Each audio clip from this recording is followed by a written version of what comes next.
Está?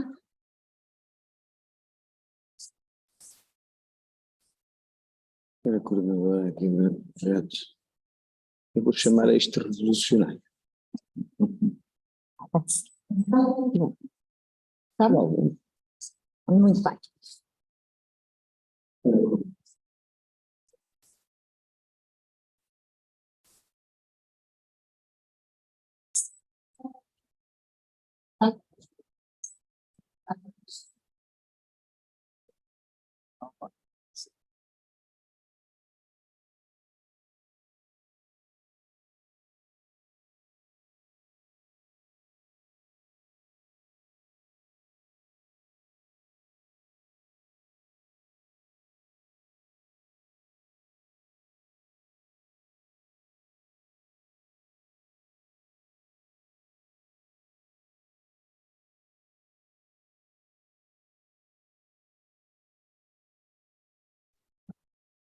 Governo do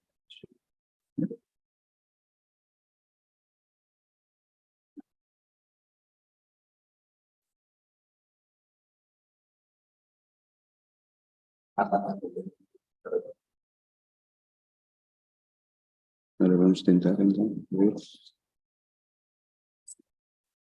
Vês? Onde é que é? Veste? Ok? Penso que sim. Okay, so let's start.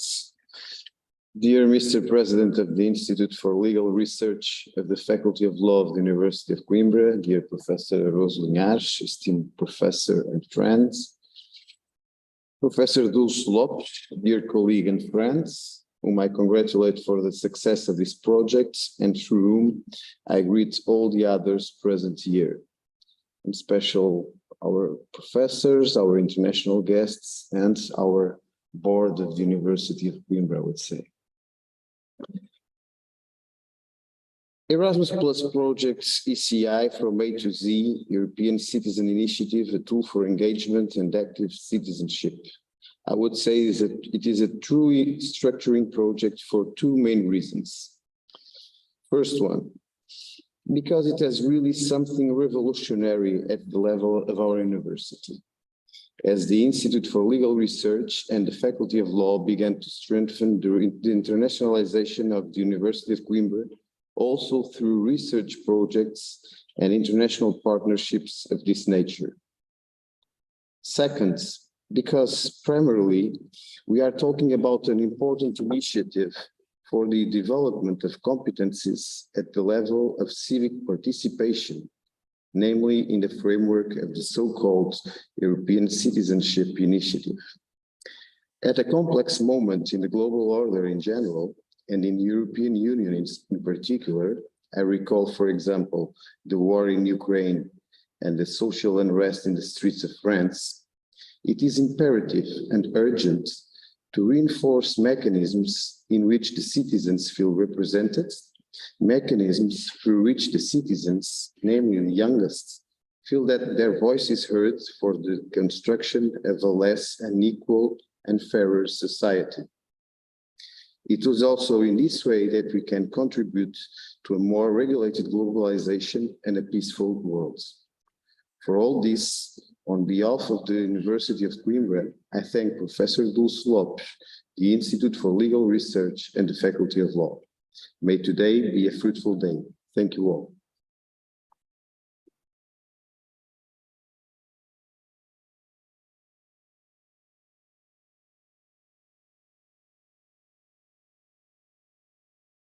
I will begin reading Professor João Calvão da Silva, this report, and Professor Dulce Lopes, my colleague.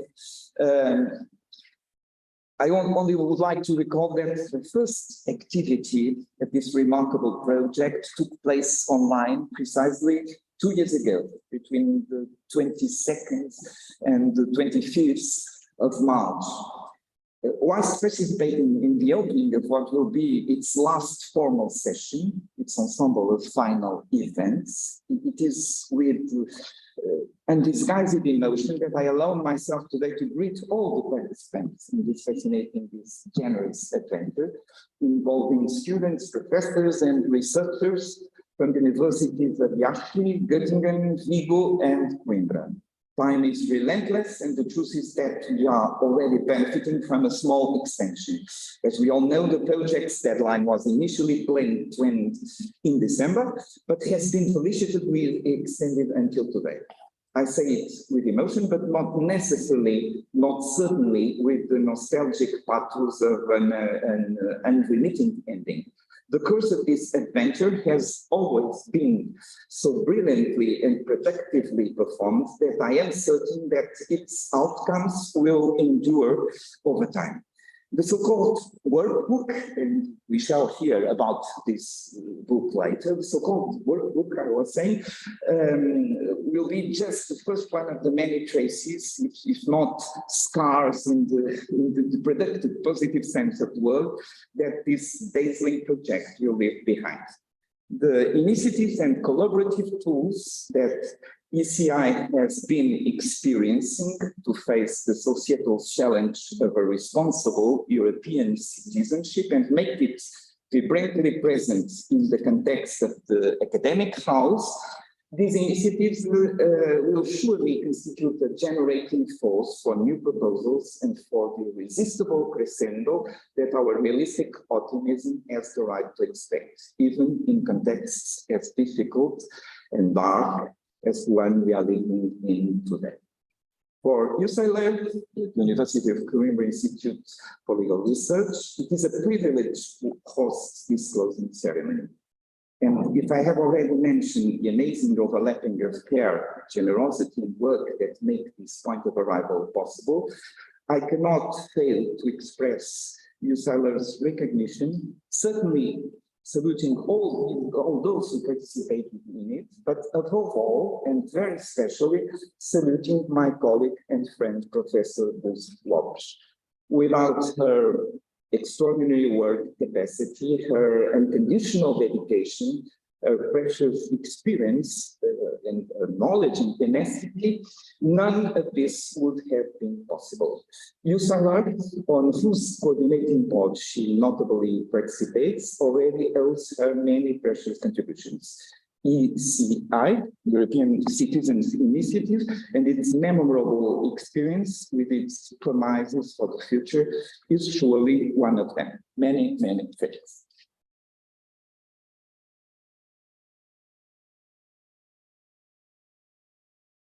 Thank you very much for the presence of both colleagues and friends, our Vice Rector and our presidents of the University of Coimbra Institute for Legal Research, to whom I belong to as member of the Coordinating Council.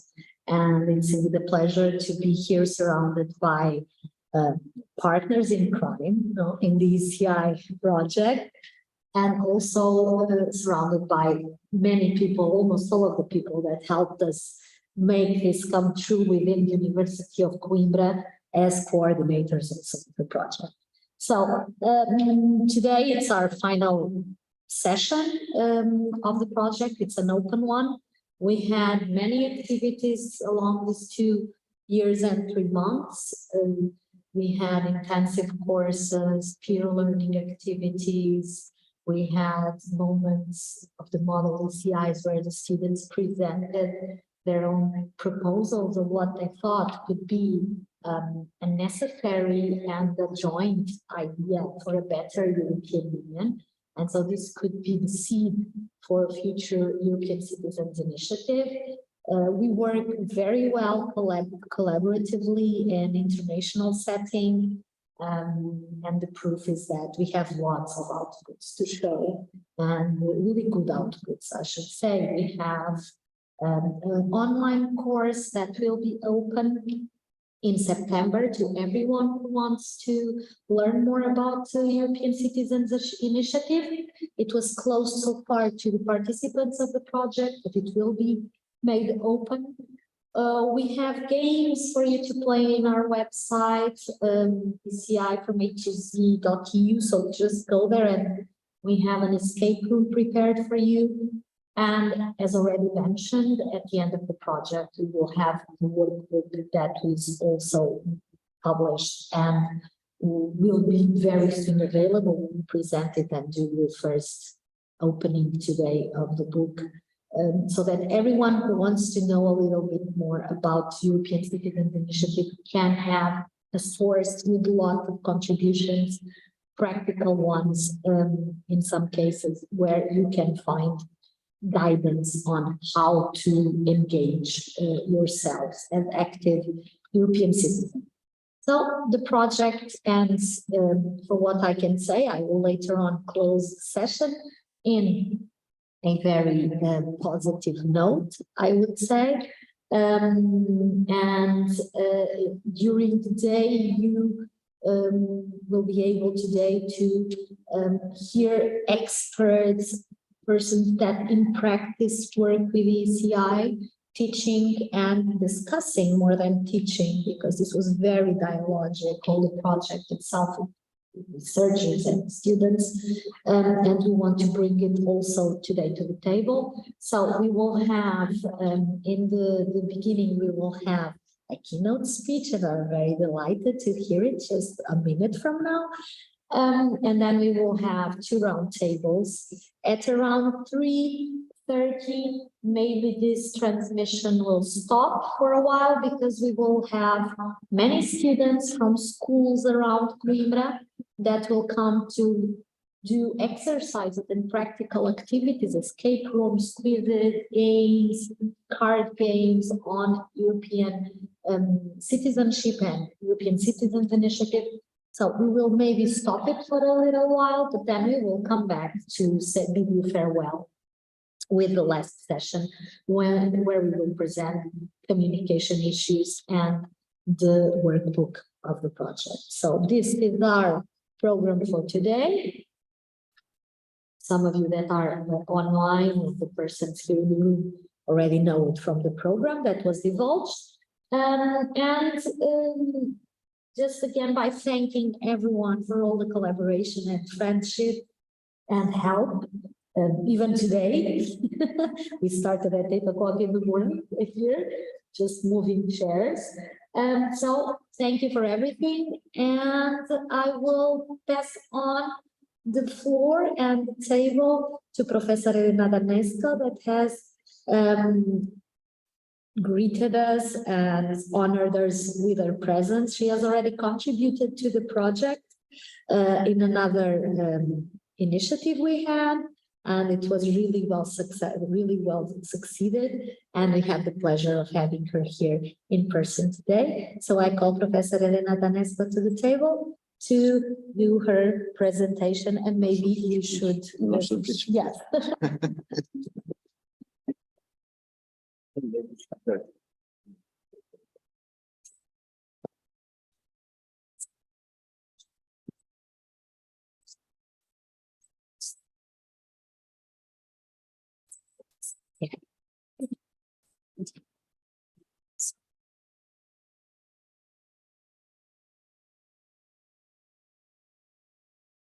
Help me to open the PowerPoint. Share screen. Okay, I have to open it. It's just the heading.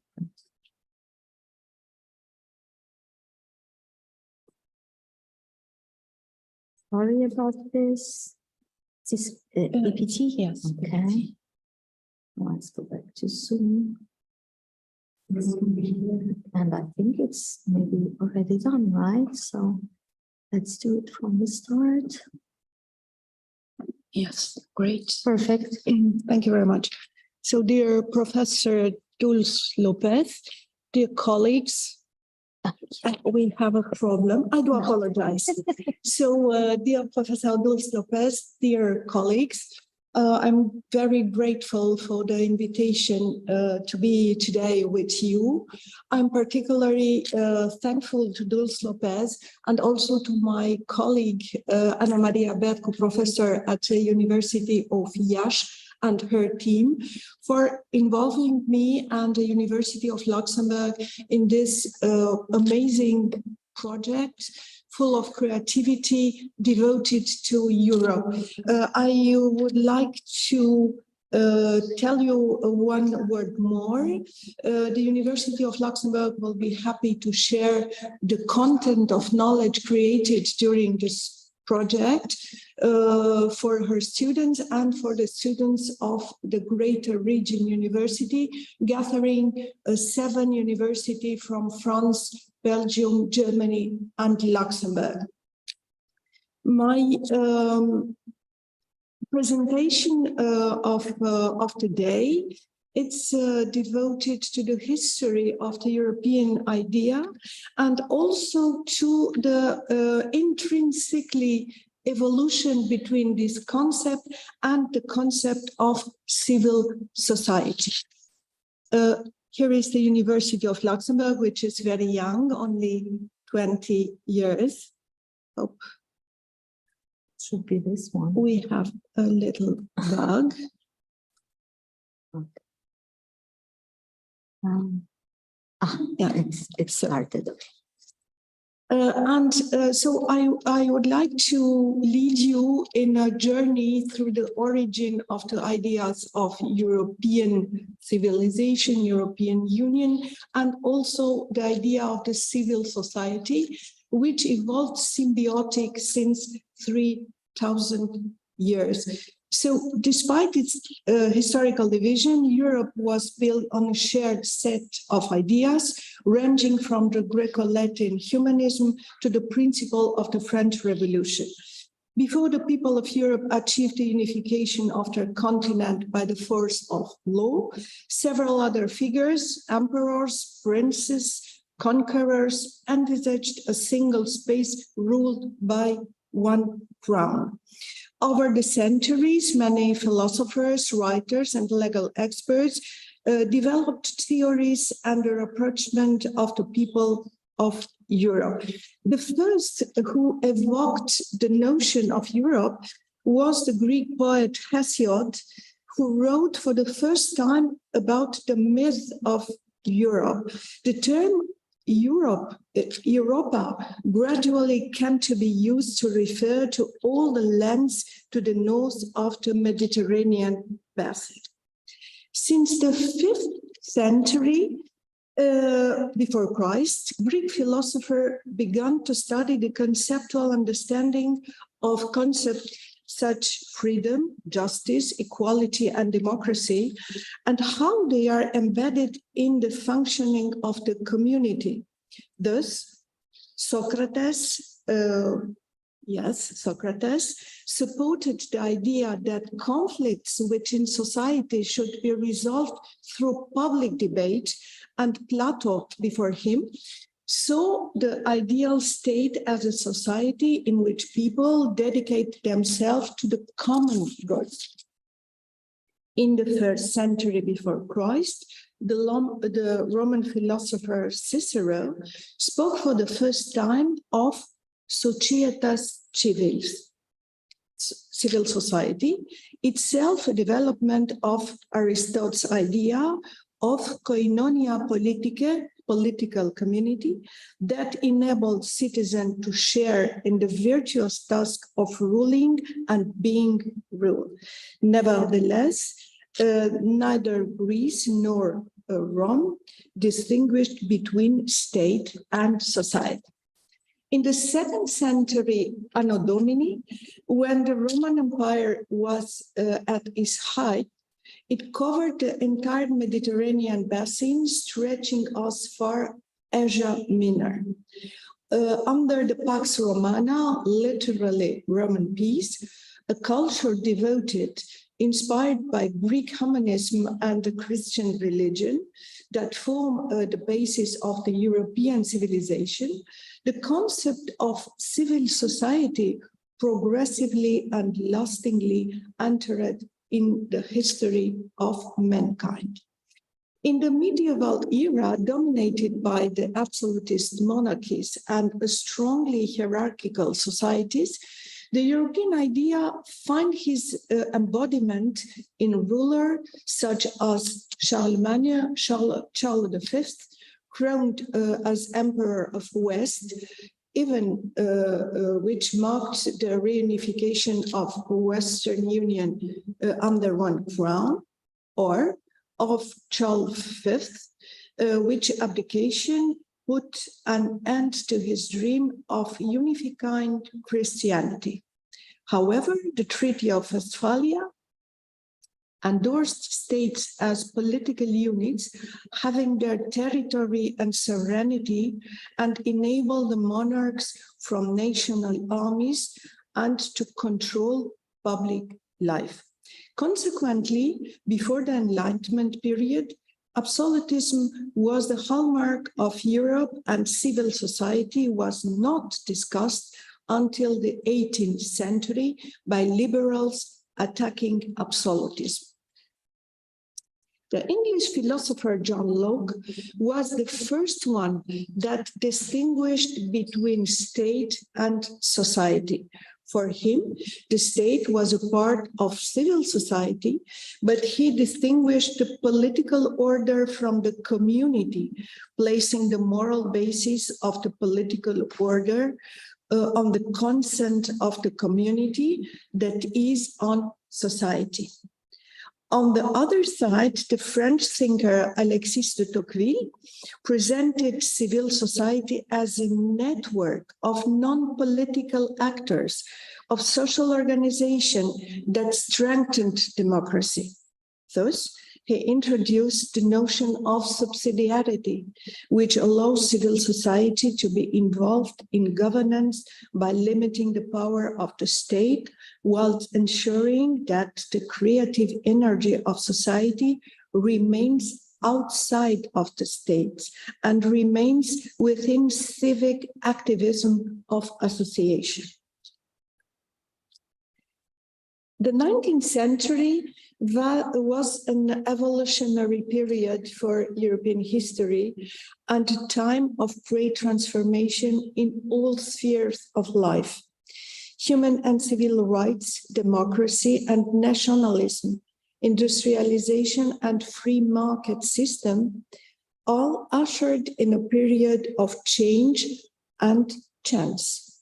Taking inspiration from the French Revolution, with the motto Liberté, Égalité, Fraternité, people across Europe challenged aristocratic ruling classes and fought for the development of civil and human rights, democracy, and national independence.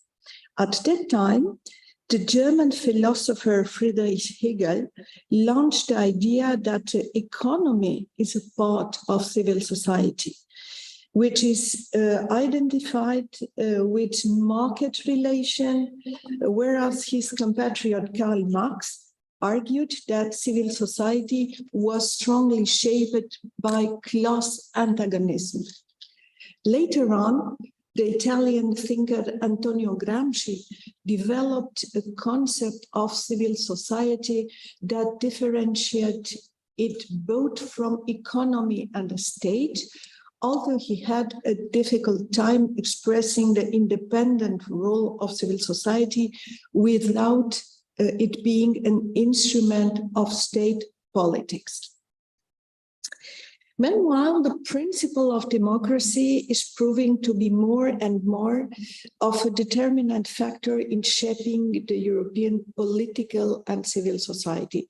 The French thinker and philosopher Henri de Saint-Simon proposed in 1840 the creation of the European Parliament as a backbone of the reorganization of European society, with the aim of uniting the people of Europe in one political body while preserving national independence for each one.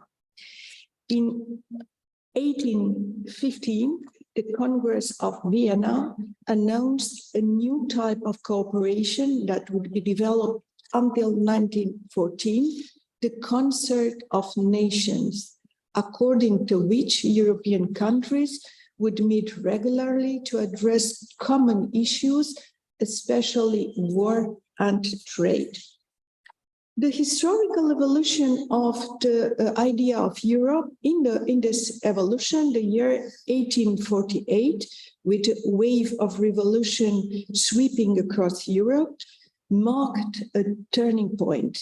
Nationalism emerged as a revolutionary claim, promising citizens more involvement in democracy, but it was exclusive, imagining a world of national territories inhabited by ethnically similar people. Some visionary Europeans, however, hoped for the unity of the continent beyond national allegiances. Thus, at the Peace Congress in Paris in 1849, the French writer and member of the parliament, Victor Hugo, saw in this awakening of nations the prospect of European unification. At the Peace Congress in Paris, he stated, and these words have a specific resonance nowadays, a day will come when you France, you Russia, you Italy, you England, you Germany, you all, nation of the continent, without losing your distinct qualities and your glorious individuality, will be merged closely within a superior unit and you will form the European Brotherhood. By the end of 19th century, Europe had reached the peak of its global power. Social and national tensions, as well as international rivalries, festered, however, all exploding in conflict at the beginning of the 20th century. It should also be noted that as a result of the financial crisis from 1929, emerged a new wave of thought aiming at a humanist Europe. The French intellectual Alexandre Marx laid the foundation of the Ordre Nouveau, New Order. It is a citizen and philosophical movement which rejected the anarchy created by the crisis and introduced the concept of personalism, which could be distinguished from individualism by the fact that a person was considered to be an integral part of a community. This is also a part of the civil society concept. Personalism led to a federal approach to political organization in which communities, local authorities, regions, municipalities, while interlinked, were fully independent.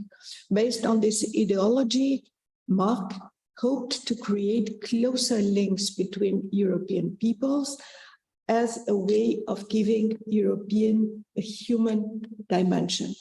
I would like to underline that Alexandre Marx and his philosophy of personalism was one of the sources of inspiration of Jacques Delors during his presidency of the European Commission. And in this conception is also rooted the social dimension for Europe that Jacques Delors promoted. It should be noted that the Europe Congress at The Hague in 1948 and the subsequent emergence of the European movement in 1949 have been completed by the creation of the Council of Europe, which aimed to create a framework for European cooperation between states, but also between societies and communities. In this respect, were adopted in 1950 the European Convention of Human Rights and the Code of the same name, even if its role in the unification of the continent has been modest and has been more intergovernmental than communitarian. The Schuman Declaration of 9 May 19 1950, the Treaty of Paris establishing the first European community, the European Coal and Steel Community, and then the Treaty of Rome from 1975, brought the involvement of the civil society at the forefront of the European integration process as one of its main actors, stakeholders, and driving forces. We know all the more recent history, and I will not dive in. Just to mention that also Raymond Aron, philosopher and thinker, noted in a perceptive comparative essay written at the end of the 1950s, the events of the Second World War had rather unpredictably brought about stabilization démocratique, whereby most of the regime in Western Europe had achieved a real stability based on their political legitimacy and their effective government by the society. At the same time, parliamentary democracy came to be presented by a great majority of political elites in Western Europe as one of the central elements of European civilization and a distinguishing feature for a common European identity. In the Europeanization of the concept of democracy after the Second World War, the civil society played a critical role, but what does it really mean? Nowadays, the civil society is defined as the space of politically uncoerced human association and also the set of relational networks formed for the sake of family, faith, interest, and ideology. This is a definition given in 1990 by Michael Walzer. It refers to shared interests, purposes, and values, and institutional forms are distinct from those of the state and the market. So in practice, the boundaries between state, civil society, and market are often complex, blurred, and negotiated. But not always the relationship between civil society and democracy is democratic itself. Consequently, not always civil society organizations are homogeneous in their goals and democratic in their structures and platforms.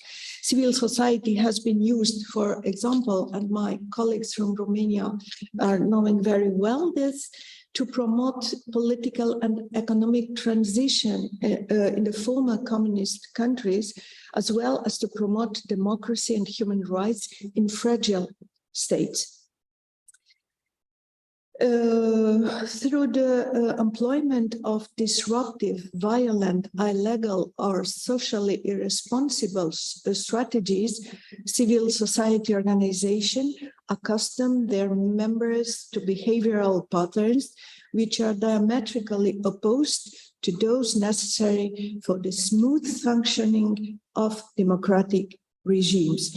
Non-democratic goals and strategy of some civil society organization may generate openly non-democratic views and forms of conduct at worst. EU democratization results from the conflict about the redistribution of political competencies between institutional actors in a multi-level system in which liberal democracy is a shared norm of legitimate authority. My end word of this small talk will be devoted to academia and what lesson can be learned from this narrative. The main lesson is related to a long-term change and challenge for academia.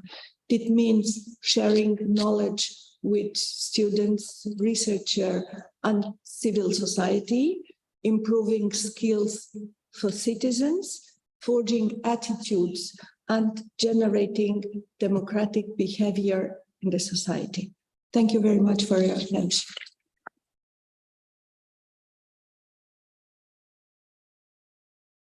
Dear Professor Elena, it was really a pleasure to hear you again talk about these issues, and for many of us for the first time. It was really inspiring, and it just shows that we wouldn't have European Union without so many persons that came before, but also without many that will come after and that are here now. So it's time to construct this, to sometimes maybe not reconstruct, but co-construct this reality that we have and we should cherish. So I would now change the table and thank you, Professor Elena, and would ask Professor Michaela to come to the table to moderate the next panel. I'm just going to change here the settings. We already have all of our participants online. I thank you very much. Thanks a lot for being here. I will give the floor to my colleague from the project, Professor Michaela Tofan, but she will guide you through all the panel. But again, many thanks for being here as experts in the ECi tool, instrument, and history, and working with it. We are very pleased that you can show us a bit of your experience on this. So I will leave now, if you can take my board, and thank you very much again. We also have two participants here, as you already know, Professor Isabel Valente and Professor Ili Pacheco, that is also coming. So thank you very much again. Good morning, everybody, and thank you for being here with us. Also, thank you all for the cooperation during the implementation of this project. It has been a pleasure from the first idea that Professor Dulce Lopez has told us about a while ago. And until now, the moment when we present our results and we discuss the possibilities to continue or maybe develop this kind of partnership. It is a pleasure not only to be here and to see that the idea that emerged 3.5 years ago has flourished in such a wonderful way, but it is a pleasure to see that we are all happy with everything that we have shared and that we have developed together some kind of a family-friendly community, but also good, orientated and focused one. Everything we have established that we will accomplish has been done, and we still have things to do in order to prove that we have reached more than we have established before. We spoke about number of students, number of events, and of course, number of the outputs that we have created. It is also a pleasure for us to see that all the partners that have participated in this project carried on the activities as planned. And it is one more time a wonderful achievement that we have succeeded this, as we have did not plan everything that came onto us. And I speak about COVID and online teaching and changing the profile of the activities on the way and adapting to everything that has happened. For instance, the meeting in Iași last year was only 2 or 3 months after the conflict in Ukraine emerged. So everybody was a little bit concerned about the way things would develop, but everything was just in line with the planned agenda, and we are happy to share with you all these results. So we are now at the end of this project and we are grateful for everything we have done. It is the moment that the specialists and the people potentially benefiting of our results to address a few words in this roundtable and to explain their view on our work and on our results. And of course, we will gain from this discussion everything that would eventually help us for our future projects and endeavor. We are here to thank and to listen to the speech that Daniela Vancic, European Program Manager and person involved in democracy international activities would say and present about our activities. Please, the floor is yours. Thank you again for being with us. Yes, thank you very much and good morning. Thank you for the invitation. I'm very sorry that I couldn't be with you in person at this time. We cannot hear you. Please bear with us for one moment. I'm sure we have some technicians capable to help us.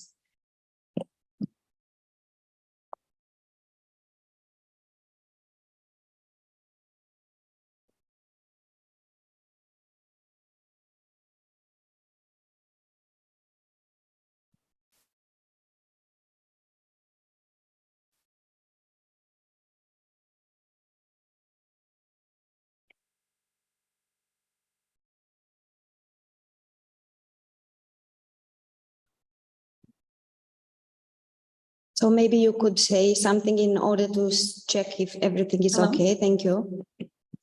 Yes. Hello, can you hear me? Still no, I'm sorry.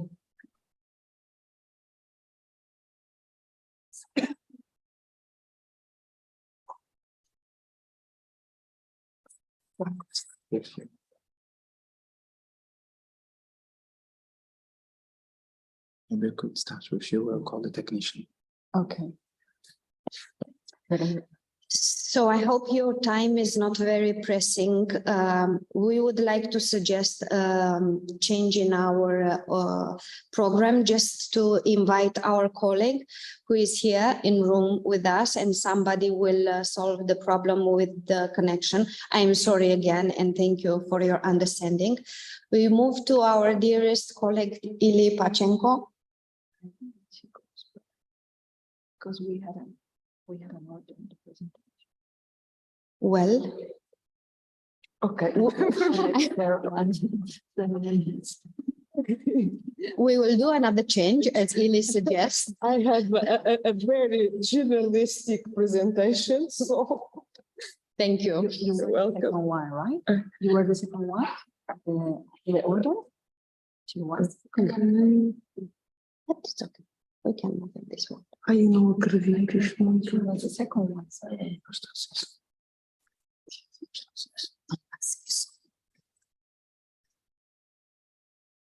Or the technician is here. Then somebody will The technician is here, so now we can start in the right order.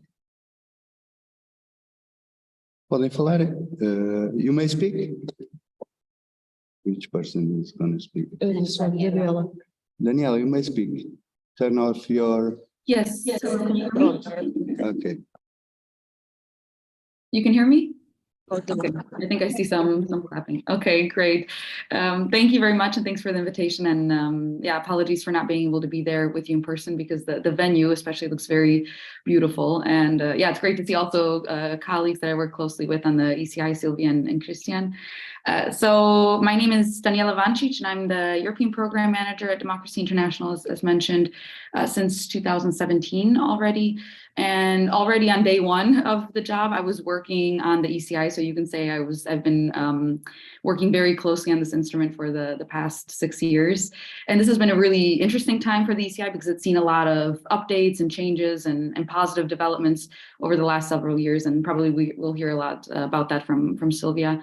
But maybe just a little bit of a historical background is what I want to give you first, is why the ECi is so important, well, for Democracy International, first of all, and how the ECi came into being. And so the story a little bit about how the ECi made its way into the Lisbon Treaty and really as a right of every EU citizen.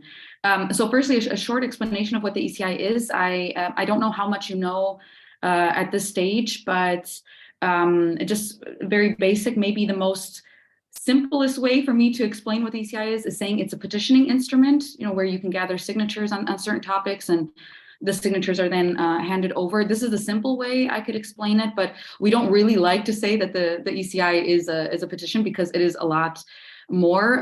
Petitions are typically non-binding at all, and often not anchored into law, while the ECi has a level of bindingness to it, meaning when you have a successful initiative, which in this case we say 1 million signatures in 1 year is a successful initiative, verified signatures, then the European Commission does issue an answer, a response to your proposal.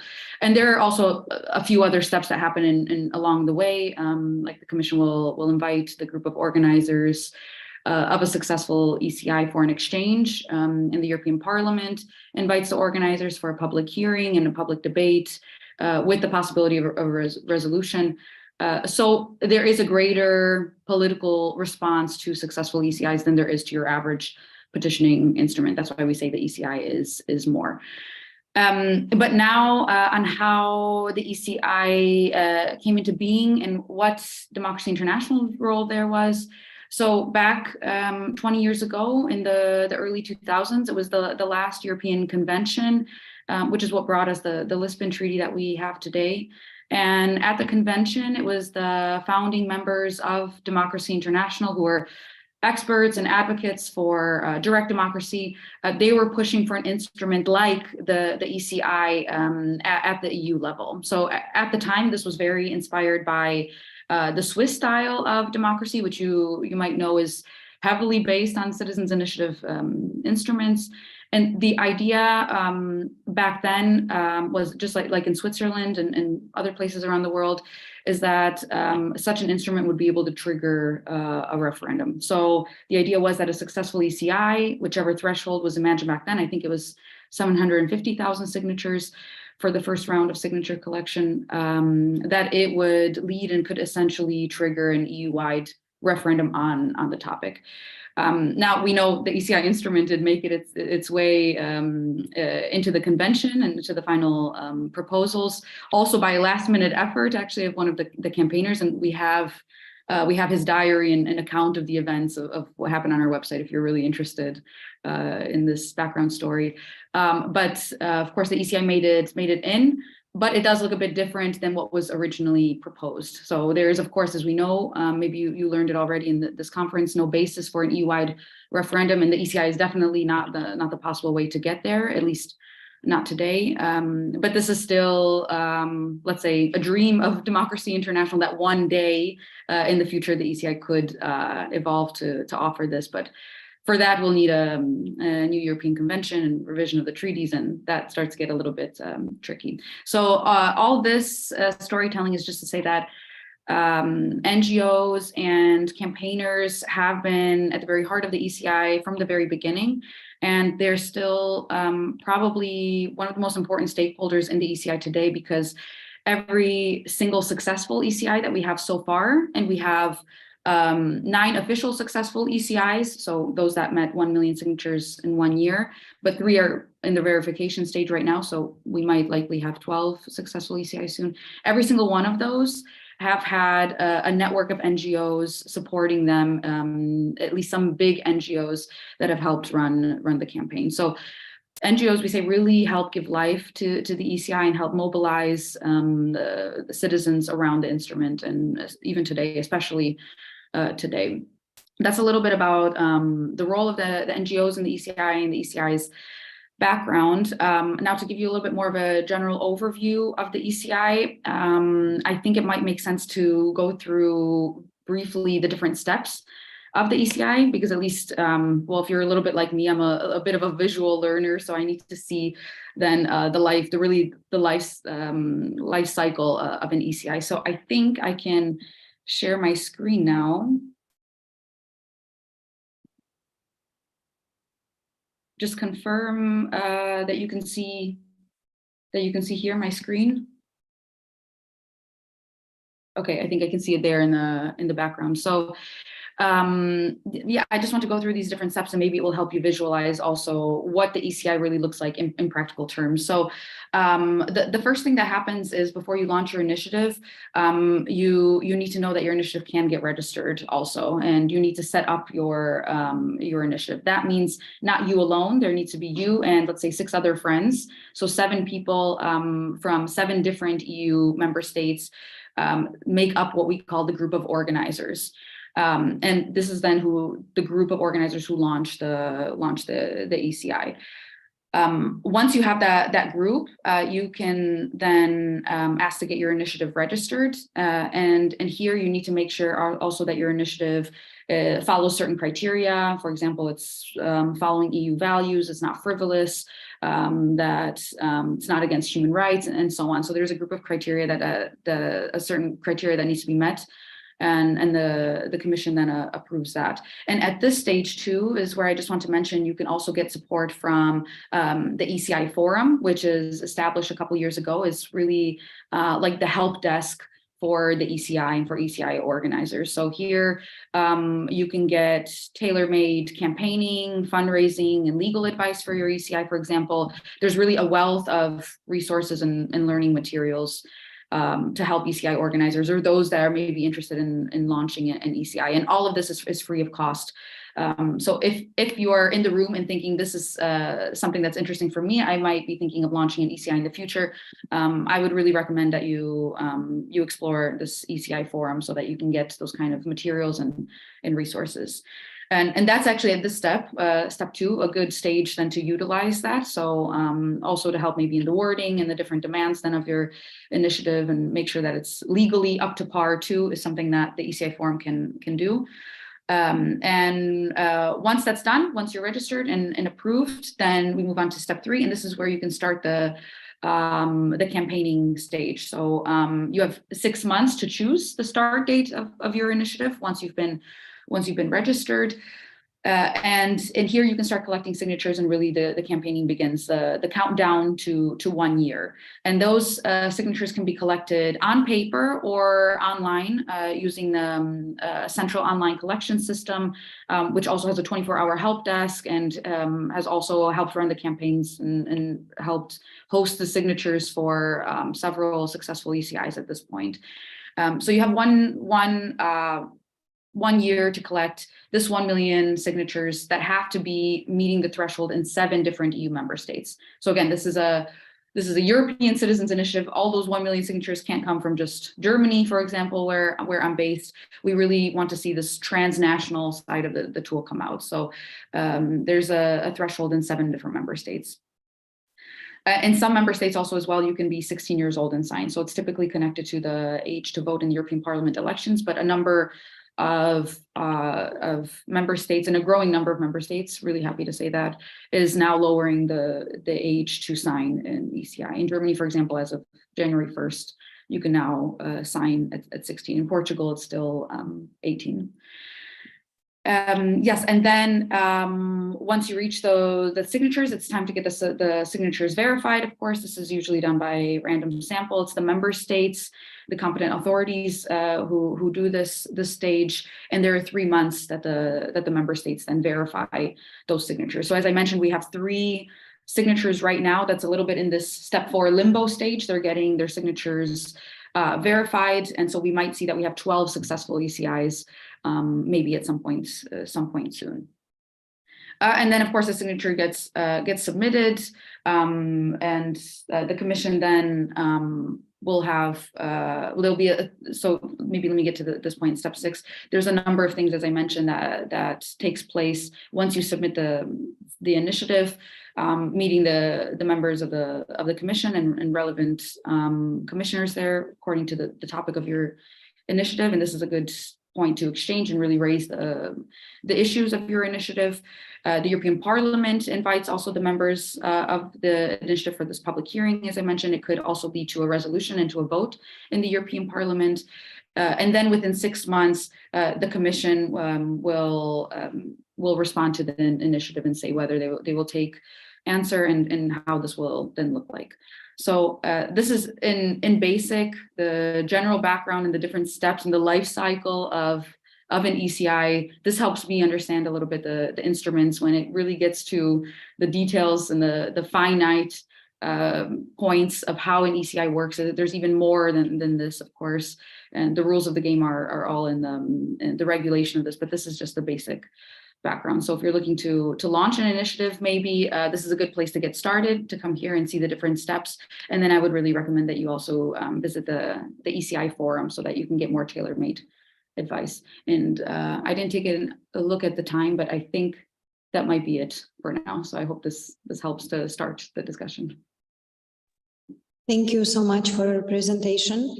And we are happy to see that actually we have followed these steps that you showed us in our activities with the students and in our games that we have prepared for our practicing the activities we have developed also on the theoretical point of view.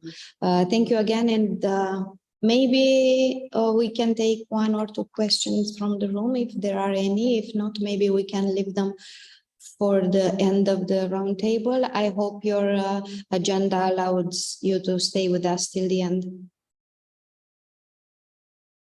Thank you so much. So we give the floor also to one speaker that we have online, Mrs. Sylvia Kerkham-Makers. I'm sorry if I did not pronounce correctly your name. It's maybe the timing or my Latin language, which is native, that doesn't allow me to say the right words. Thank you for joining us today and for taking the time to address a few words in this event. Please, the floor is yours. Thank you very much for having me, and indeed apologies for not being there in person, because indeed the venue looks very nice to have been there, but unfortunately we have to speak from Brussels. So indeed, my name is Sylvia Kesselmakers. I am working in the European Commission as a team lead of the team managing the European Citizens Initiative as a project. We're here with 6 colleagues, and we are also working together with 2 contractors, also with Daniela from Democracy International, and of course the other speaker that you have later today coming from the European Citizen Action Service is helping us in actually making this project a success and to help providing support and guidance. I will share with you a few slides which are mainly actually for visualization. I think with the introduction from Daniela about the ins and outs on the ECi process, the work that you have been doing already in the online course that you give, and I understand that there's now a workbook in the making. I don't think we need to go further from my side into the further steps of this, and I'm happy to see that you have already in a kind of how you say dry run environment tested a bit already this very unique tool and how powerful it actually can be to witnesses. I think it's the best way to bring the ECi actually to life to young people, not telling them just the boring thing about regulation 219 and 78 that is applicable since 2020. Let me allow me to also connect to what you wrote in your newsletter in October about the subjects that the students had chosen last year that were debated in Göttingen last year. What for me was striking, that the subjects that you had in that newsletter that were selected were following a bit the same line of interest that we currently see also in the initiatives that are registered with us, mainly on environmental topics, on like microplastic, sustainable tourism, but also one that we just registered in February about the human rights of asylum seekers. In that context, I understand it was about the Mediterranean area. So for me, this illustrates that the ECIs are a very good instrument to sense, a good barometer to sense what people really care about in Europe. So thank you for having shared that also with us.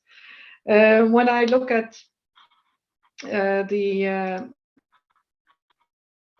I'm trying to Can you see my screen sharing? Yeah. I can't see my presentation now. Let me see if I can see it myself. Can you see my presentation? We see only the first I can't slide. hear you. Okay, So we see only the first slide. I hope you can hear. There it is.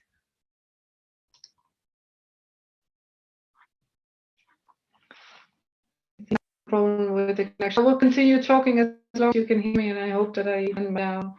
Do you hear me now? Yeah. Yeah. So we see only the first I can slide. hear you now. Can you see my next slide? I wanted to do it in full screen, but I think it's not working. Yeah. So, what I wanted to talk to you about was indeed the Commission's commitment to the ECi today, and then the years in the past, as Daniela was mentioning, it is already there since 11 years, and since then we have been entrusted with the managing of the ECi process through this regulation, the different steps that Daniela just showed to provide information and guidance to organizers together with our contractors, Democracy International and the ECAS people. And we provide through the ECi From A, as she mentioned, also a number of information trainings, guidance, webinars, and what have you. And maybe you have found your way already there, but it's a wealth of information that is there. There's also an online course that you can check out, also maybe to cross-check with the information that you have already provided to the students. Let me say also a few words about the things that we do since 2020, because there's a number of things that have changed since the new rules became applicable. One important one is that the IT support that we provide has been extended. We now provide organizers for their online collection what we call a turnkey, free of charge online collection system that not only relieves them from the burden to set up such a system, but also from the responsibilities that go with it in managing tons of personal data and the data protection security risks that go with that. So I think that's a major improvement for organizers that often are regular citizens and not always have the means nor expertise to set up such a complex system. Furthermore, the advice and trainings that we provide together with our contractors, we have, and I will come to that a bit later, our communication and promotion activities, which is key to make this tool work. So I'm also very much welcoming the initiative that you have taken to bring this more to the level of students, to see what this is about, that Europe is not far away, but actually something that you can grasp physically when you engage with an ECi. And some latest news I would like to say about the teaching about the ECi. You have taught about ECi to students. We are also now launching something for the secondary schools. So when I think about how we engage at different levels, we have, of course, the team with us, but we also want to underline that ECi, even though sometimes there's a criticism that the Commission is not following up on each successful ECi, check out the follow-up pages and you will see also that there is longer term follow-up, and all initiatives, I would like to underline, end up at the table of the college, meaning all initiative requests are decided upon at the college. It's not at lower level. So every initiative is seen at that level, already at the registration stage, and if they're successful, also at the examination stage. So we have today now 3 under examination by the European Commission, and 1 will be replied to in April. This is the one on safe bees and farmers, and we have 2 other ones on animal rights that will come later on in July, the reply. So just to mention that this is indeed a commitment at the different levels in our organization. But as I said, nothing works without the people being aware. Anything that is lying on the shelf is collecting dust, and that is what we absolutely want to prevent. So we have a number of things that we do to promote and communicate about the ECi, and it starts with actually having a multilingual website that comes in all official EU languages. There's a lot of materials there. The website itself also displays all the initiatives that are ongoing in their collection, to give them also their share of visibility. But then we have also communication materials. We have the monthly newsletter that if you have not subscribed, I invite you to subscribe to it through this website. We have podcasts where we feature organizers that tell about their experiences so far. We have events in the member state, and we're also happy to participate in other events organized in ECi, like we have today. And we have a communicators network that we find quite useful and important for people that would like to tell more about the ECi at events through social media, through multipliers, ECi ambassadors, as we call them.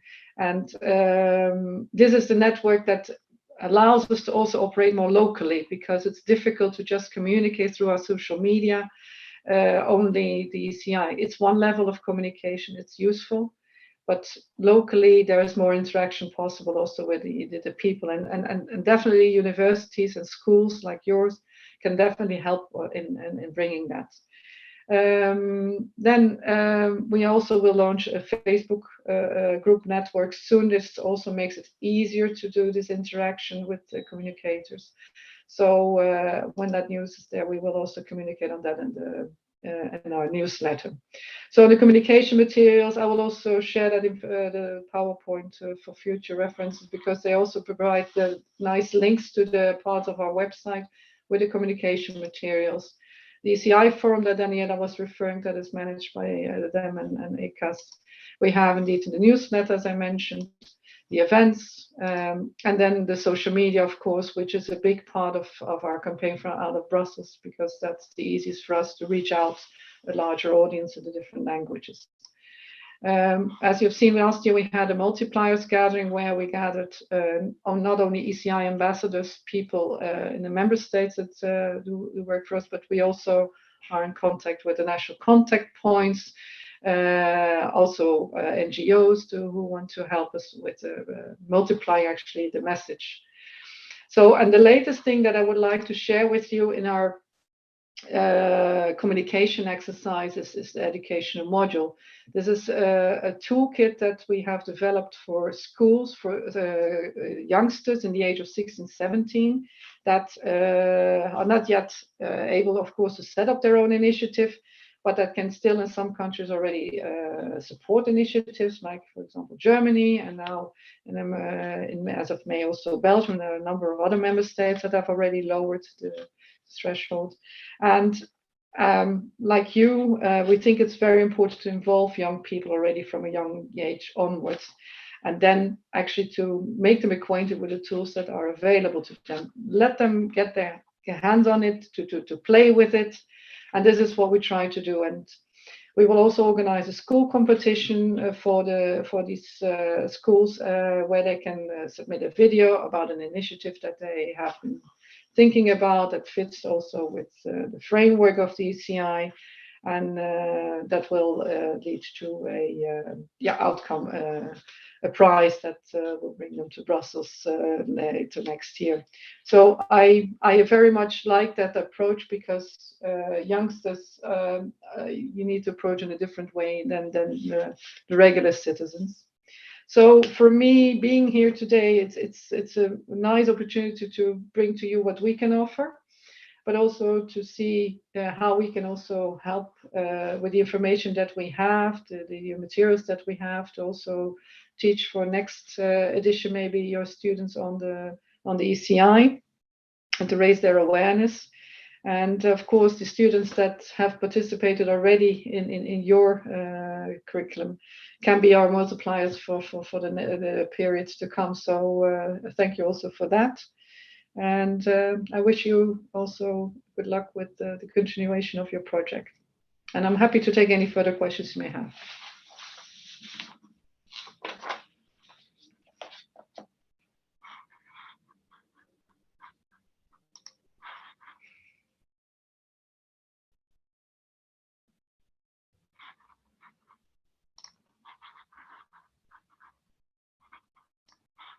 I can mix you.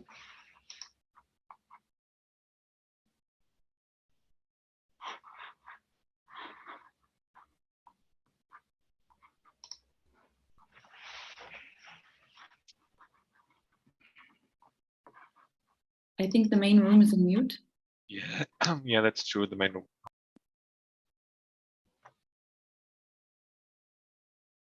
I hope you can hear me. I don't know. Yeah, okay, thank you. I think we can move on to Ili Pachenko-Restrepo, our colleague from University of Göttingen, please.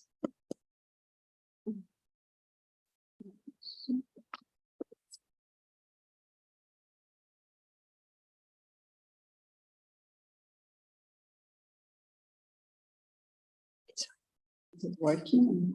One more time. Yeah, okay, good. So, yeah, thank you very much for having me today. And thank you very much, Professor Dulce Lopez, for organizing this wonderful dissemination event. And yeah, I want to contribute to this panel by presenting a very quick overview of the initiatives so far. And I would like to share my screen. So just a second here.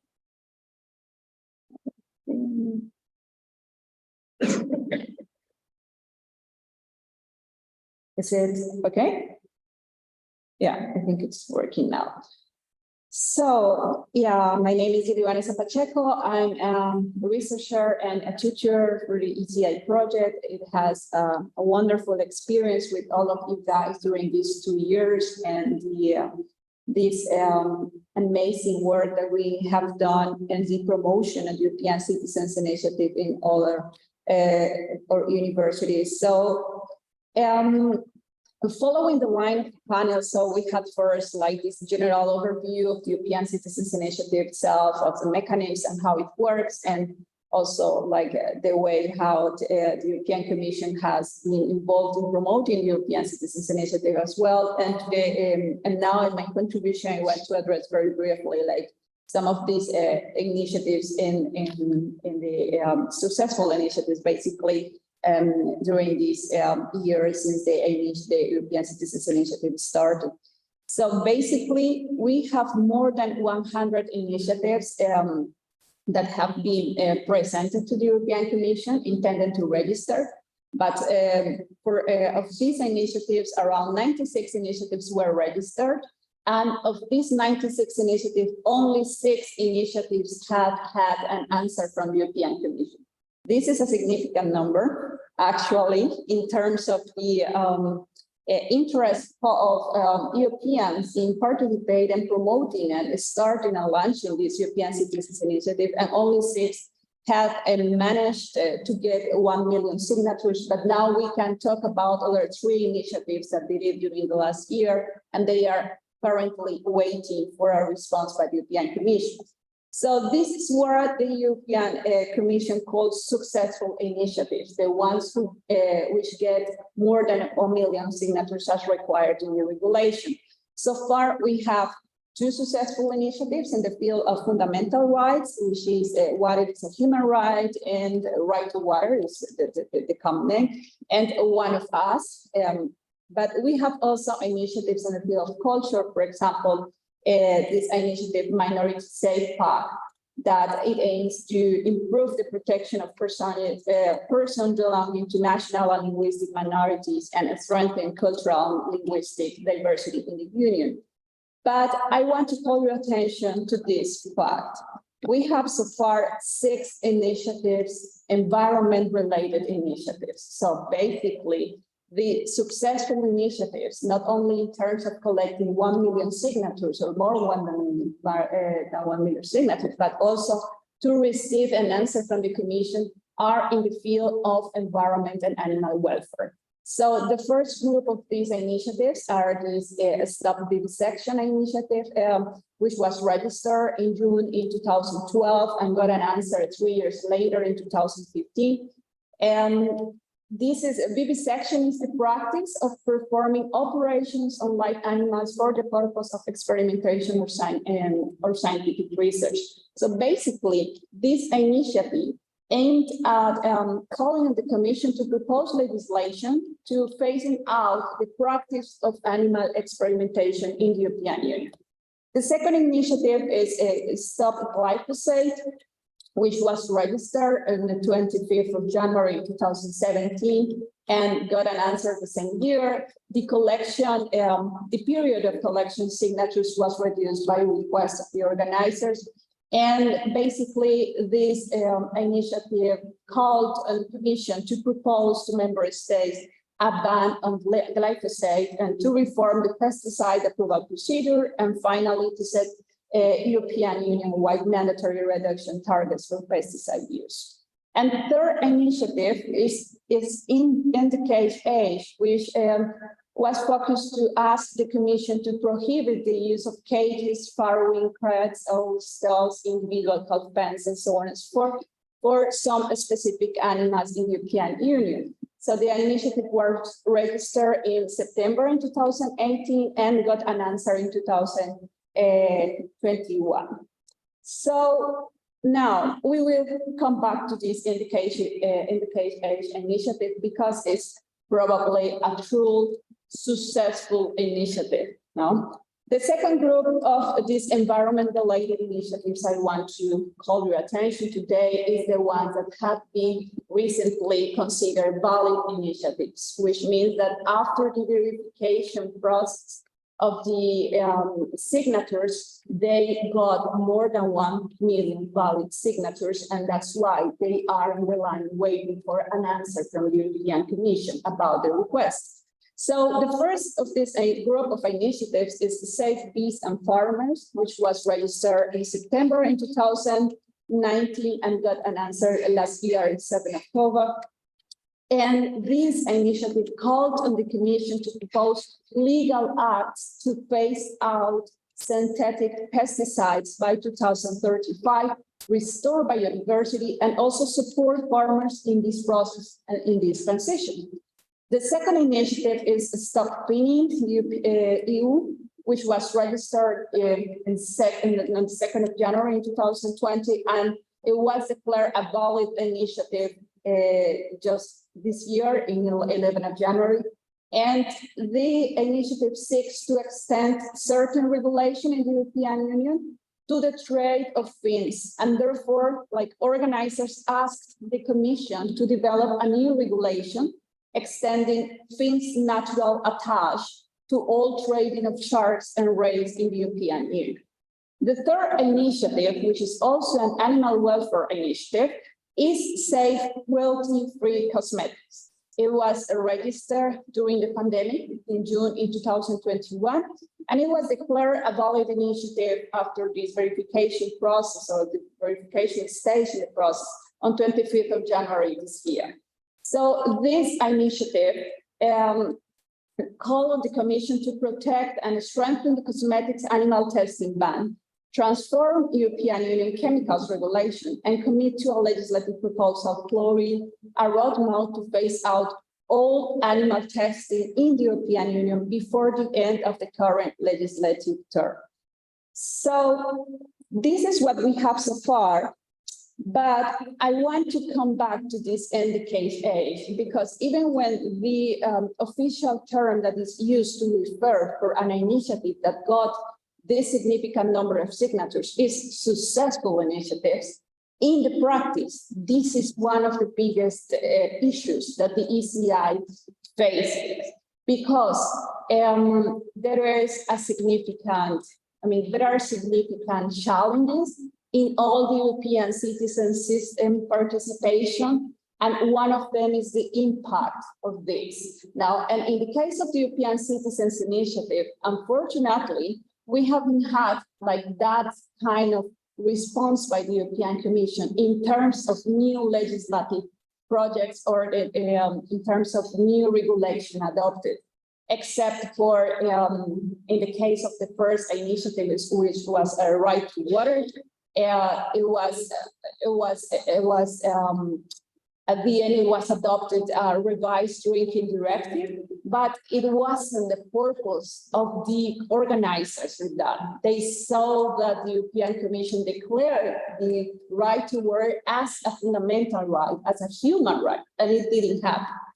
And the second approach was in the case of banned glyphosate, when some new regulations were adopted in terms of standards and assessments, but it wasn't the main purpose of the initiative.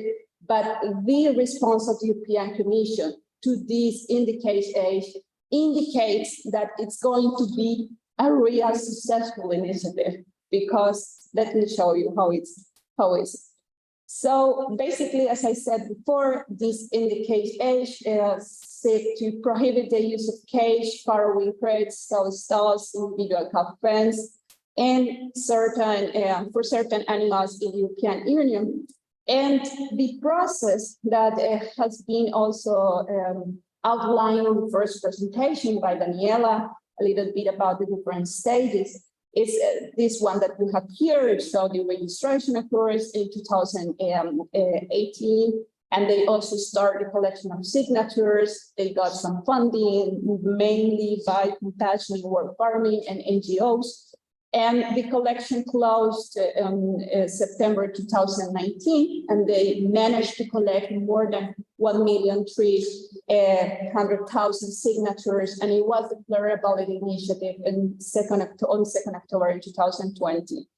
And after that, the organizers were invited to the public hearing in the European Parliament and to meet with the European Commission to explain a little bit more about the initiative and the objectives, and that, of course, in April in 2021, and just a couple of months after that, because I forgot to mention, but the European Commission has 6 months after the initiative was declared to adopt a final communication, which means to adopt its decision concerning the initiative. That's why the 3 ones initiative that I showed in the second group are still waiting, because some of them were only recognized as valid initiatives in January this year. So probably the answer comes in July or in June.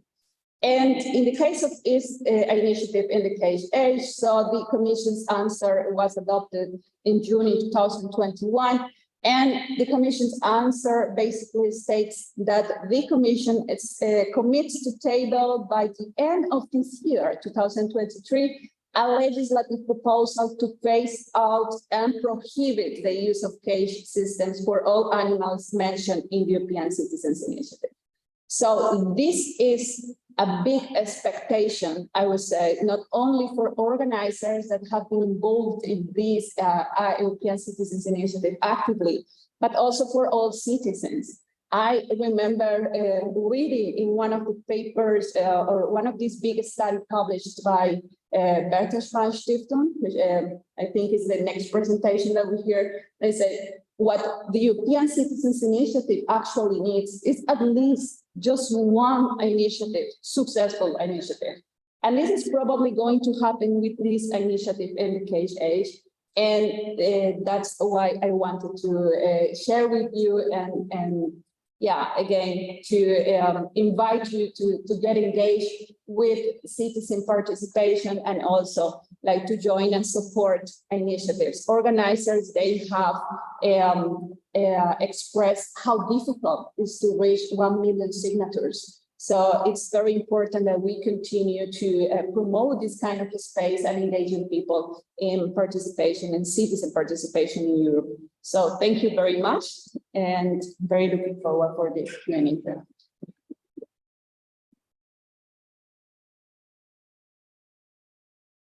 Thank you for your presentation and also for your active implication into the project and till the end in the publication of the workbook that we will look forward to see and to disseminate for everybody interested in this topic.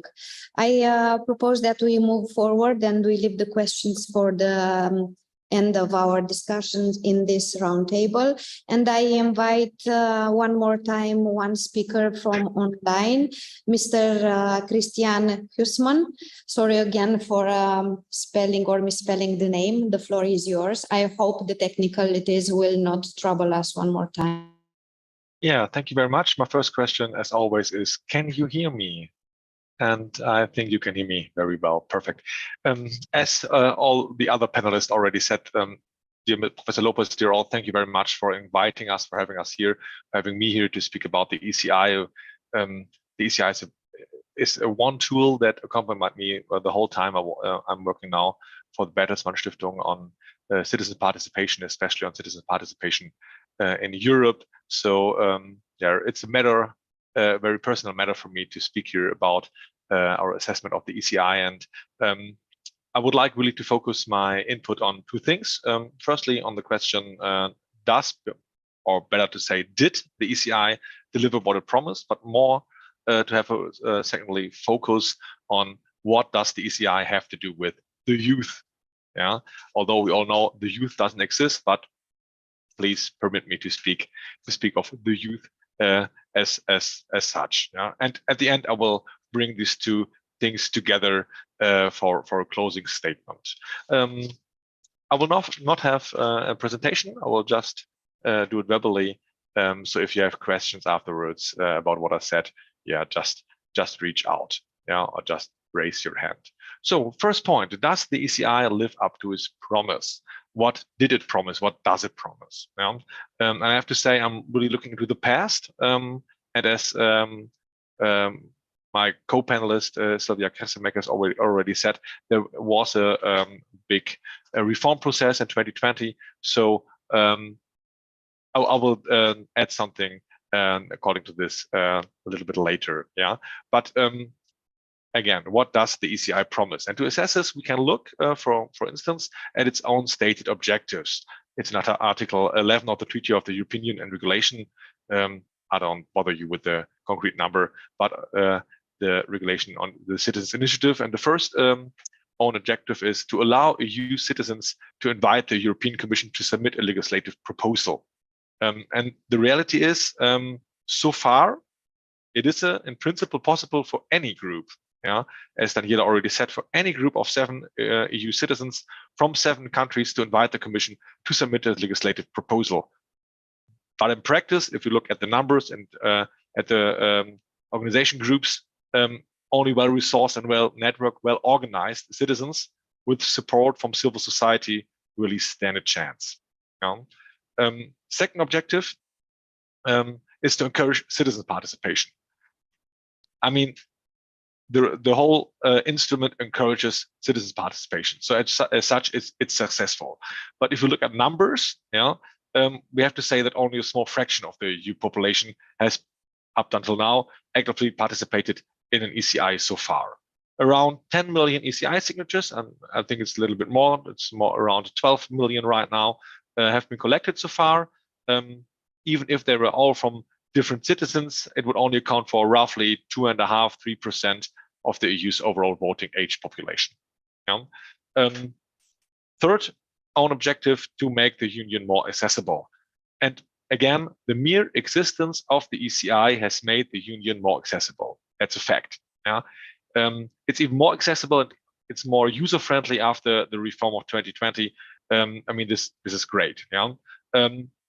Despite that, looking at the past experiences from organizers, many organizers really remain frustrated, as the ECI experience could reinforce the picture of a distant EU.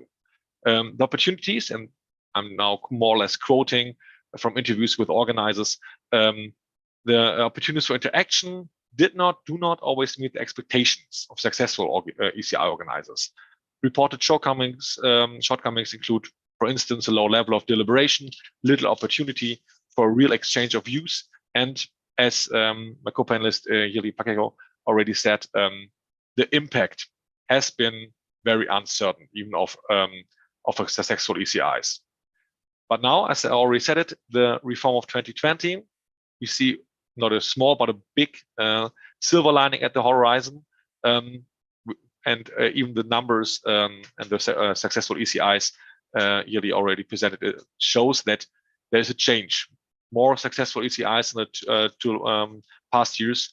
More ECIs have been successful in the 2 past years, and we really see also an increase of supporters for an ECI. Yeah?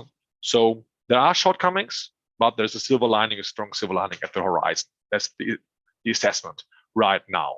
Yeah? And now to the other question: what does the ECI have to do with the youth? Yeah? Let's first look on how young people, young European citizens, look at the EU in the first place. How do they perceive the EU? And the numbers from surveys show that there is a broad support, especially among the younger generation for the EU. In no age group is the support for the EU as high as in the age group 15 to 24. At almost 60%, this is the last survey I know, it's 15 percentage points higher than in the 55 plus age group. And this is great. So we know the younger generation has a really high view on the EU. On the same time, first, we cannot assume that these levels of support remain high on their own. And moreover, there's a flip side to this. The generational ratio in EU parliamentary elections is almost mirrors inverted. Post-election surveys show that in some cases, almost twice as many people in the older age group exercise the right to vote as in the 18 to 24 age group. I mean, this changed a little bit in the last elections. We know that there was a raise in voter turnout. We know there were many more young people who participated. But if we look at the long term, we see that the high appreciation of the EU of the younger generation does not automatically turn out into a high voter turnout. And this shows that I don't think that there's a problem, but it all shows that the age group, the people who really appreciate the EU as the highest, they don't really vote as much as older people. There are some mundane reasons for this and less political reasons. I mean, when one is 18, there are other things that are more important, perhaps, getting involved in politics through traditional ways, the first flat of one's own, starting a relationship, moving cities for studying at different universities, and so on and so on. But for me, it's if there is this resource of high appreciation of the EU, I mean, it seems important that the EU addresses this. And here enters the ECi actually, because we know that it's a little bit complicated to organize an ECi. It's complicated, some bureaucratic hurdles, but supporting an ECi, an initiative, is relatively easy. And it became even easier after the reform of 2020. And studies show that the ECi really serves the preferred participation patterns of younger people. Younger people relying less and less on traditional long-term forms of participation, for example, through membership in a party, for instance. This is not to say that they are political. That's wrong. They are political. However, they become more and more active in time and issue-related matters. The European Citizen Initiative really fits this bill. It is accessible online. It offers the opportunity to campaign selectively for a particular political measure, and one can really get involved very easily. Surveys show that in all EU member states, that the support for online petition is very popular among younger citizens. For this purpose, we ask them about the preferred method of participation, from actively buying products to support them, boycotting, not boycotting, but boycotting, to demonstration, membership in a party, monetary donations, and volunteering. And online petitions comes always up on top among the first three ways of preferred participation. The results of the latest Shell Youth study in Germany points in the same direction. According to this study, young people use petition and signature list as form of participation 10 times more often than membership in a political party or group, and almost twice as often as participation in demonstration. And for me, this makes it clear the European Citizen Initiative is an ideal low-threshold entry-level participation tool, especially for younger generations. And this is good because, in addition, the ECi does not only fit the participation behavior of the younger generation. European citizen initiatives are also mainly initiated by younger people. The Commission's inventory from some years ago clearly shows that the heart of every citizen initiative, the organizers group, the 7 people from 7 different countries, is particularly often supported by younger citizens. On average, many people up to the age to 13 get involved here than older people. Yeah, and this is really a great commitment. The Citizens Committee, the official organizers of an ECI, they are responsible for the entire initiative. They speak on behalf of the ECI. They are the link to the European Commission. Yeah, this the surveys and this special commitment in the organizer groups really shows that for many younger citizens, the ECI is a very attractive tool. So this is good news because actually what we all know, political interest leads to greater political participation. But the connection is also vice versa. The right to participate generates political interest. The right to participate also generates political interest. We know this from big surveys from countries like Austria, where the threshold to vote is lowered from 18 to 17. It really generates political interest. And what is more of interest, those who once participated in politics, above all, they participated successfully with a sense of self-efficiency, then the likelihood of getting involved again raises up significantly. Yeah, that's really the thing. And this also counts if I'm actively involved in citizen participation. It's more likely that I get involved in elections as well. Yeah. So if the entry point is successful in political participation for younger people, it goes for all of this political participation. So to conclude and bring it all together, the assessment of the ECI and what it means for the youth. In our assessment from our publication that got already cited here, under construction, citizen participation in the European Union from summer 2020, the headline for the ECI is an unfulfilled promise. Right now, I would add with a strong silver lining at the horizon, and would just hint at all the stuff and all the activities Silvia Kesselmakers and Daniela already mentioned here. Yeah. And at the same time, as we already said, it's a good entry point. The ECI, although it has shortcomings, it's a really good entry point for younger people. But I really don't think that I need to say that what happens with political interest if it meets an unfulfilled promise. So my last sentence would just be, the ECI is a great tool, especially for younger citizens, but we really have to be careful that we meet the expectations of especially the younger generation when participating in an ECI, so that we not lose them for the whole of political participation on the European level. And that's it. Thank you for your presentation. I think we should move on with our last speaker, Professor Isabel Ballant. She already told me that she has students waiting for her in 10 minutes. So we will ask her to conclude with everything that has been said until now. Thank you very much.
Very much. Thank you for your presentation. Thank you all for taking the time and to participate in our dissemination event.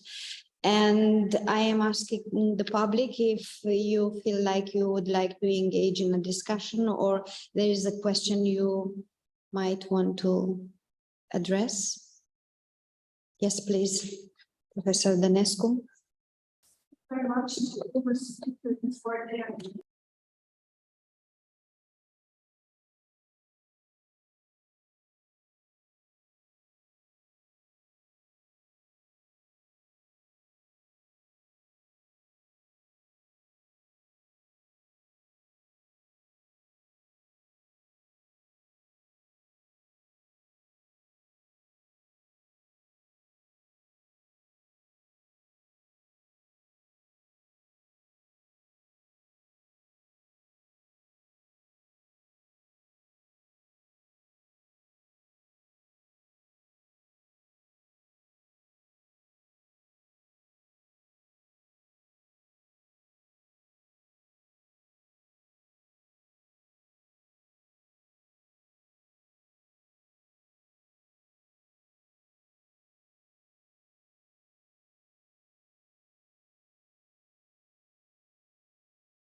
We are not listening. So could you please confirm that you hear what Professor Danescu is asking? No, I am- sorry. The main room was muted. We didn't hear the last speaker and we didn't hear any of the questions, unfortunately. But do you So- hear us now? We hear you now, yeah. Because we are ready to address a question, so please, for one moment, keep the attention to Professor Danescu. Thank you. Yeah, thank you, President. So my question for the management of the project, it's the following one. For this project, you have not only the huge energies from students, but also from professors who are They are active not in listening. universities, faculties, and They are- so on. And after the end of this project, all these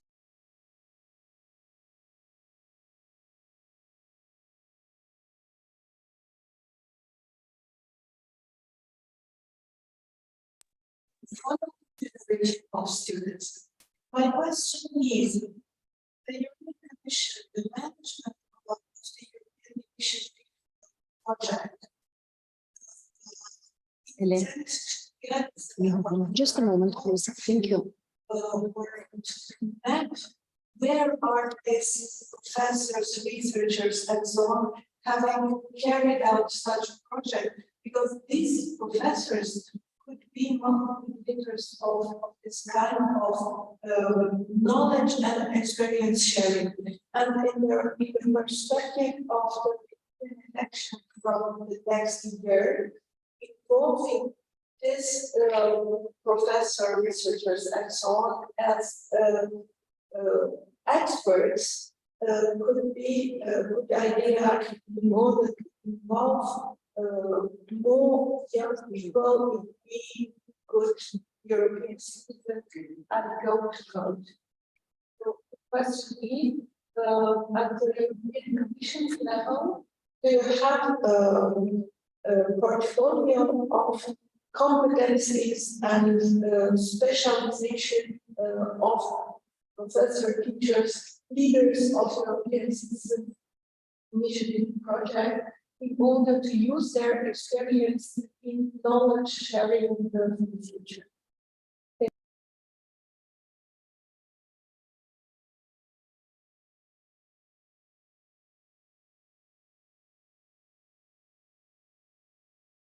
Could one of the moderators please repeat the question? The connection was not so good. I don't think that that any of us could understand it clearly, and we're not quite sure to whom it was directed.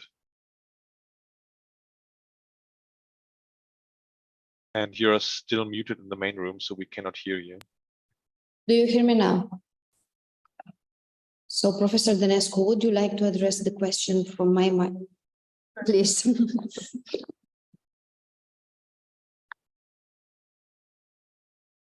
I'm sorry. Apologize for that. So apologize for that. My question was addressed to European Citizens Initiative management at European Commission in Brussels.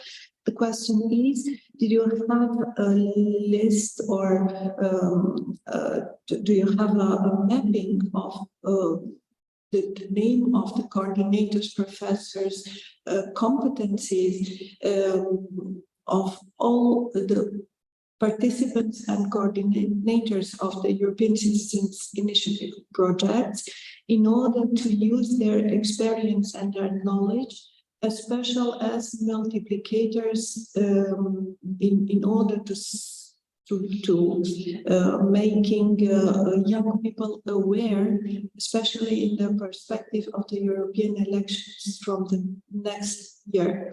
In all these European projects, students are there, but they leave their universities, and their professors, the researchers, and the staff involved in such projects, it's still member of the staff, and they could share their knowledge, their experience in order to transmit to a young generation their knowledge in Europe. My question was understood. I think can I repeat it? Can you hear me?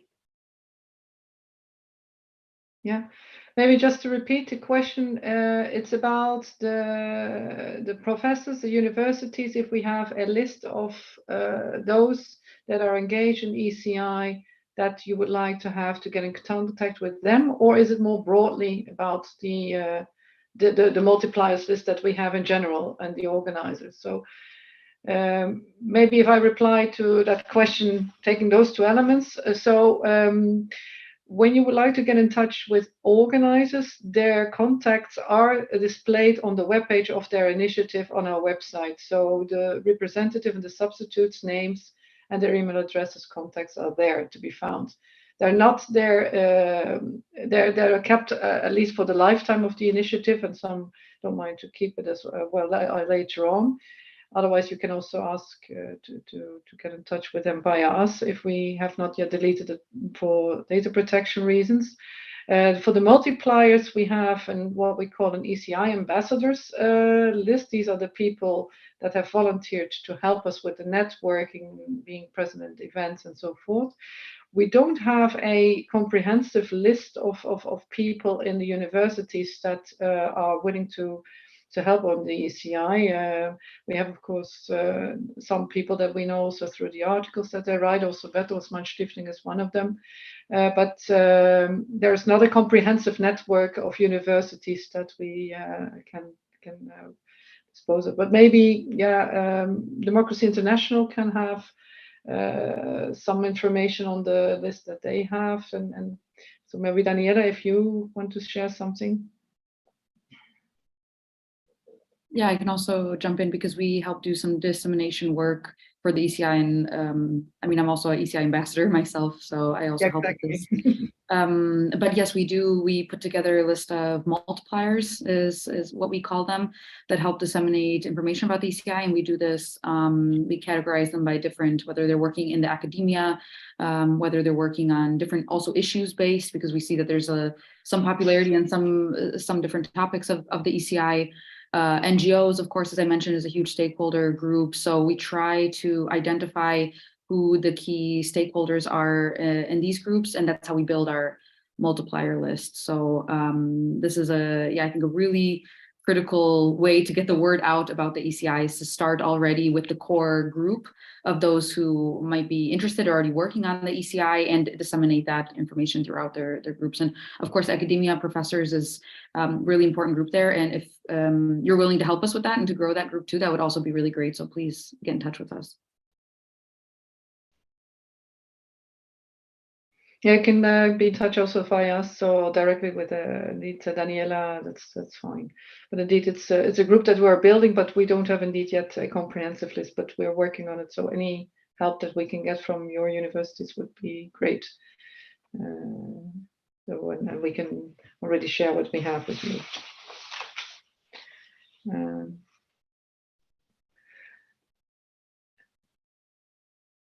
If there are no other questions from the room, I don't know, are there any questions from the room? No, I think we are at the point of ending our session. Thank you so much for participation, and big applause to everyone. Thank you. Thank you very much. Thank you, and goodbye.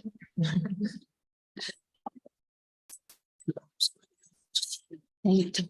Okay, it will be fine. Yes, please join us later on. Bye.